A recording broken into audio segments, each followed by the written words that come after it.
आज आपण पुन्हा हरिहरेश्वरला चाललो आहोत. जसं की तुम्ही माझ्या आधीचे मिनी ब्लॉग बघितलेच असतील की मावश्या आल्या आहेत आणि हे सुद्धा आले आहेत मला घ्यायसाठी, कारण आपल्याला निघायचं आहे घरी येण्यासाठी. पण आता मावश्या आल्या आहेत, सगळे एकत्र जमलंच आहे, तर म्हटलं चला एक दिवस राहूया आणि मस्त फिरून येऊया.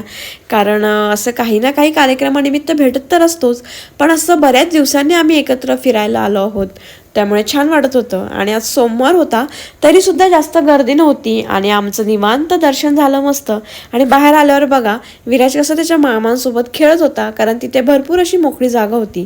आणि तुम्हाला मी सांगितलं तसं आम्ही सगळेच पहिल्यांदा आलो आहोत हरिहरेश्वरला, आणि खरंच खूप छान वाटतं इथे आल्यावर. विशेष म्हणजे हे आपल्या घरापासून जवळ आहे आणि मंदिर असल्यामुळे देवाचं दर्शन तर होतंच, पण लगेच बाजूला लागून बीच असल्यामुळे मुलांना सुद्धा तिथे पाण्यात खेळता येतं, आपल्याला सुद्धा छान निवांत वाटतं, फोटोज वगैरे घेता येतात. कारण तुम्ही बघितलं असेल आधी सुद्धा त्या दिवशी आपण आलो तेव्हा सुद्धा फार काही गर्दी नव्हती आणि आज सुद्धा तितकीशी काही गर्दी नव्हती, त्यामुळे आपल्याला तिथे खूप मस्त वाटतं. आणि मुलं सुद्धा खूप रमली होती इथे. विराजचे मामा दादा खेळत होते, तो विराज सुद्धा त्याच्या मामासोबत इथे खेळत होता पाण्यात. आणि आज काही त्याचं पाण्यातून निघायचं नाव नव्हतं, उलट मलाच भीती वाटलेली की हा पहिल्यांदा बीचवर आलाय तर इतकं पाणी बघून घाबरेल, पण तसं काही झालं नाही. आणि आम्ही सुद्धा सगळे खूप एन्जॉय करत होतो, कारण बऱ्याच दिवसांनी आम्ही असं एकत्र बाहेर आलेलो फिरायला, त्यामुळे छान वाटत होतं. आणि हरिहरेश्वरला दक्षिण काशी असं सुद्धा म्हटलं जातं, तर ते सुद्धा मला कळलं इथे आल्यानंतर.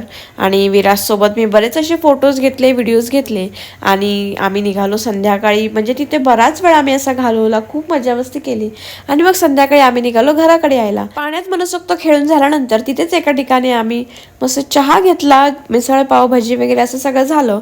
पण बीचवरच मी इतके फोटोज व्हिडिओ घेतले, कारण माझी बॅटरी आधीच डाऊन होती आणि पूर्ण डाऊन झालेली. मग पुढे मला जास्त काही फोटो व्हिडिओज वगैरे घेता नाही आले. तिथे बीच जवळच काही सुंदर अशी झाडं होती फुलांची, चाफा गुलबक्षी अशी रंगीबेरंगी फुलं गोळा केली आणि इथे आपल्या बाप्पाला सुद्धा गाडीतल्या वाहिली. आणि दिवसभर इतकं खेळून घरी आल्यावर सुद्धा मुलांची अशी मज्जा मस्ती चालू होती उशिरापर्यंत.